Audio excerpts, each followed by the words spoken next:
I started coaching girls ice hockey, volunteering when I was in high school, and then I have a friend who was playing powered chair hockey in Toronto, and they were looking for coaches, and so her dad asked if I was be interested, and yeah, I guess here I am 10 years later.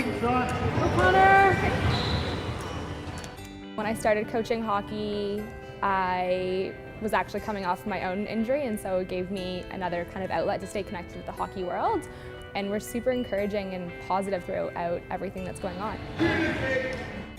The coolest thing about coaching is watching people progress throughout the season or coming back year after year and actually seeing them improve. And this year with 2 rookies on our team, it was awesome to see their first game last week and how one of the girls just completely took off in her skills. And then the other side is just, I enjoy the camaraderie and the chirping on the bench. And even coming from Toronto and taking a lot of time off from coaching, I spent my first game kind of watching Glenn and listening to what he was saying and how he was approaching the play, and then kind of stepped up a little bit more in the second game and felt more comfortable just watching and seeing what they're doing and kind of asking questions and not being shy or being afraid to get some information. Where your big differences between ice hockey or power hockey probably is just the level and the grading of the players. Players are graded based on their ability to hold a stick or not hold a stick and kind of how they're able to move around the space in the gym. Some players are able to hold their stick themselves and stick handle,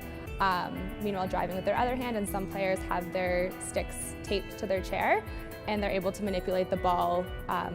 driving their chair that way with their stick actually attached to their chair. I think it's really important to recognize that although there are different levels of kind of mobility and being able to hold your stick and play, but that both players have such integral roles on the team and they play really well together, and that there's an importance in each of them on the team. Just because you're in a wheelchair doesn't mean that you can't have fun, you can't integrate, you can't play sports. You're a person, and if you want to play a sport, you can play a sport, and there's something for everyone, and that gives, I think, other people the ability to see that and experience that we can all have shared experiences and something like that.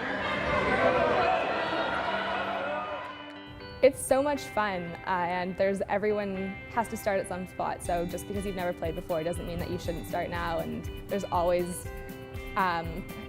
position for everyone, there's always a place on the team, and it's just a really great way to spend your afternoon, get to know people.